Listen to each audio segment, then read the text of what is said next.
me présente, Annette Albert, j'habite le Bic. Depuis environ 7 à 8 ans, je me suis orientée vers le verre thermoformé. Le verre thermoformé, c'est un verre tout simplement qu'on fait cuire et fondre.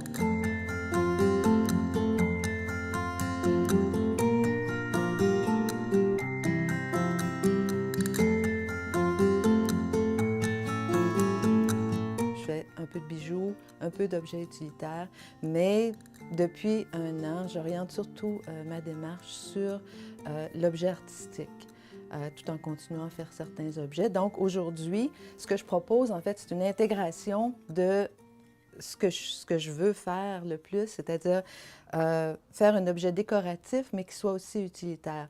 Donc, on parle ici d'une petite assiette de verre thermoformé, verre clair, avec intégration de pseudo-fibres de Kozo. Donc, première étape, fabriquer la gaufrette.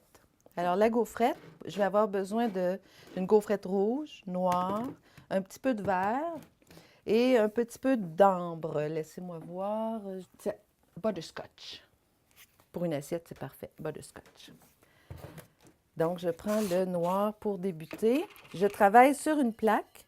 Alors, cette plaque-là est recouverte d'un enduit qui est rosé, mais à la cuisson, il va devenir complètement blanc, complètement crème. Et ça empêche ça, le verre de coller. Donc, pour la préparation de la gaufrette, je prends de la poudre. Alors, vous avez mon petit ami, et je fabrique une gaufrette. Avec un instrument qui est avec un embout de caoutchouc, je vais tout simplement fabriquer ma fibre. Ça, c'est zen. C'est la partie très zen. Alors, on se laisse aller. De toute façon, ce qui va sortir du four, on ne peut jamais le prévoir exactement. Alors, on fabrique un assemblage de poudre comme ça. Alors, j'ai fait le noir. Je vais faire le rouge. Il faut que j'en ai quand même une bonne épaisseur parce que sinon, ma gaufrette, ma fibre va être trop mince, donc plus cassante. Parce qu'on se rappelle que c'est du verre, ça. C'est du verre en poudre. Donc, c'est cassant. J'ai mes éléments de décoration que je vais pouvoir cuire et retravailler ensuite, découper et placer sur ma plaque de verre. La poudre que j'ai façonnée sur la plaque, je vais la faire cuire maintenant. Donc, placer cette plaque dans mon four. Alors, il y a un élément sur le dessus qui va chauffer tout ça. Je ferme le four et mon four est programmé. Donc, je fais on pour le type de cuisson qui est nécessaire à au type de produit que je veux obtenir. Alors, c'est une cuisson qui est rapide. Je n'ai pas des morceaux de verre épais, j'ai rien. Donc, 1 heure et demie, c'est réglé. On peut ouvrir le four et récupérer nos gaufrettes qui vont servir à décorer l'assiette. La température intérieure est redevenue normale. Je peux l'ouvrir. Je vais tester ma plaque. Bon, c'est bon, je peux la prendre.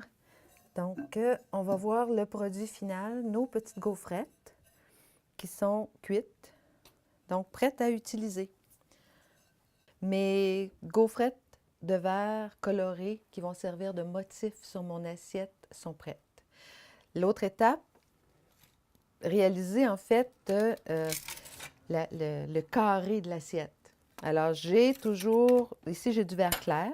Ici même, mon morceau est cassé, mais c'est pas grave, parce qu'à la fusion, ça va se ressouder. Donc, c'est pas important. Je vais tout simplement couper là-dedans la grandeur que j'ai besoin pour faire une petite assiette carrée. Alors, je trempe ma pointe diamantée dans un peu d'huile et voilà. Alors, je vais couper ce morceau.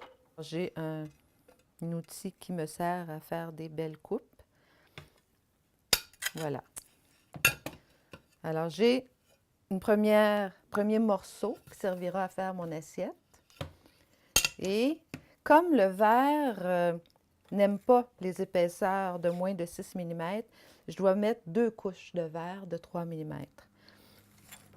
Alors, je vais recouper un autre morceau qui va être identiques en grandeur. Alors, je coupe comme ça et comme ça. Alors, mes deux morceaux sont à peu près identiques. Donc, même si ce n'est pas tout à fait droit, ça va être croche de toute façon. La fée du four va faire en sorte que ça va devenir croche.